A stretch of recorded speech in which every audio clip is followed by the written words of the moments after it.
Hi, my name is Kimmo Kuortti. Welcome to this video about positive leadership from Vahvuuttamo, the company behind the Power Zone tool and method. In this short introduction video, I'm going to briefly present you different parts of a positive organization, and I will use the pride theory to do that. I will briefly say what positive organization and leadership is, why positive organization and leadership could be a good tool, and then touch briefly about how to develop positive organization and leadership. As I said, my name is Kimmo Kuortti. I am a partner at Vahvuuttamo, and I also work as a senior lecturer. The ideas behind positive leadership and organization, in our case, have very much been researched by one of our co-founders, Sanna Wenström. And Sanna has in fact written her doctoral dissertation on the theme.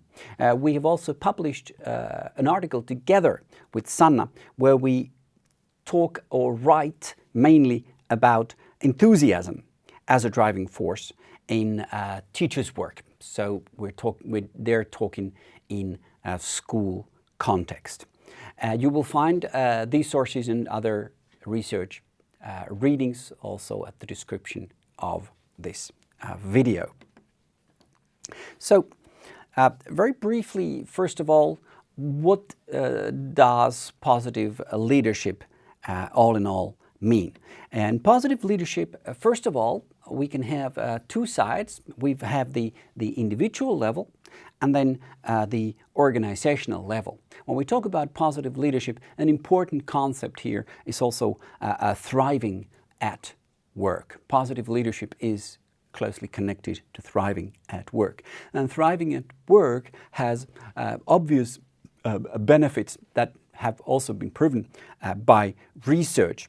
It has both mental and physical positive effects. Things like reduced stress, improved sleep quality, better performance at work, and so on and so forth. But then on the organizational side of things, it has been proven that thriving at work, in fact, improves even the productivity and safety at work, and creates better atmosphere, and is also instrumental in company growth.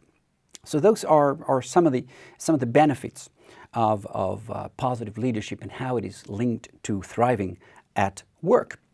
Now, the definition of positive leadership, we can have two angles here.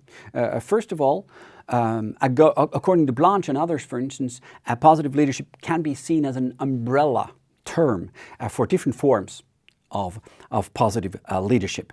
But then again, positive leadership can also be seen as an application, different applications of positive psychology. Cameron, for instance, has the 4 strategies that they've done in their research, that they've identified in their research: atmosphere, personal relationship, meaning, and communication. Just to give an example. Once again, more information can be found in the description of this video. However, Sanna has also theorized about positive leadership. And according to Sanna, we can have two sides also. We can have the thinking and the acting side in positive leadership. Now, thinking side is connected to the idea of a person reflecting, critically reflecting and understanding what they're doing, and also familiarizing themselves with the ideas of positive leadership. And through that thinking, what should be initiated is the motivation and the want to develop as a leader. And that leads then to the action, to actually putting into practice what one has observed, what one has analyzed, and consciously applying that knowledge in their organization and in their work. An understanding of the theoretical foundation is important, and because that way you understand the mechanisms, how these things actually work. What we have encountered every now and again is when we introduce positive leadership, that organizations, people say that this is not the right time. In our organization, we are currently too busy, too preoccupied with big changes or a lot of problems, or it's difficult times. So we often hear that let's take this positive leadership idea. It sounds good, but let's just postpone it and take it up again when things are a bit easier for us. Well, in fact, positive leadership is exactly the tool that could help you, that could help an organization then to navigate precisely those difficult times. And that's why we want to stress the fact also that positive leadership is really based on a humanistic idea of human and humanistic values, something that has been proven to be very important in change situations in the modern world, where we talk, for instance, about the idea of human revolution of work. And because positive leadership fosters enthusiasm and well-being and learning, it's because of that it is particularly suited as a tool, as a mode of thinking, and as something that guides your action in problematic, challenging situations in working life and in companies. And it has been proven to enhance productivity and help in navigating the change. I will briefly present now the different parts of positive organization through pride theory. Once again, both Schung and Sanna have researched this and have researched this model behind positive leadership and positive organization. Let's start this time with the letter E, emotional well-being, which is about positive emotions and atmosphere. Now, emotional well-being and positive feelings does not mean compulsive happiness. It does not mean that we should be happy all the time and trying to be happy even when we don't feel happy. This is not a happiness philosophy in that sense. Emotional well-being is important because emotional well-being expands thinking and observation capacity. Emotional well-being protects against stress, and emotional well-being is, of course, connected to the atmosphere at workplace. But emotional well-being does not mean automatically that you're always happy. Emotional well-being is more about being able to express your emotions in a safe environment, trusting that others will respect you, understand you in the workplace.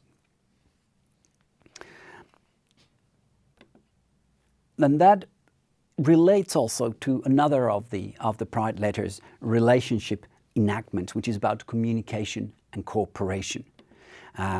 Communication, interaction and communication is something that in the workplace and in the teams are the bread and butter of what happens every day. And they also create the positive atmosphere, also the safe atmosphere for people. And when our interactions and when our cooperations work, we very typically are also more engaged to work. We're happy to go to the workplace. We know that we can trust others. We know how interaction and communication work at our workplace, and that reflects also to things like customer satisfaction. Let's take the individual attributes as the next one. The individual attributes reflects or relates to strengths. Now, at Vahvuuttamata company, we have also developed a particular tool for identifying and mobilizing your individual strengths. So strengths are a lot more complicated thing than just skills.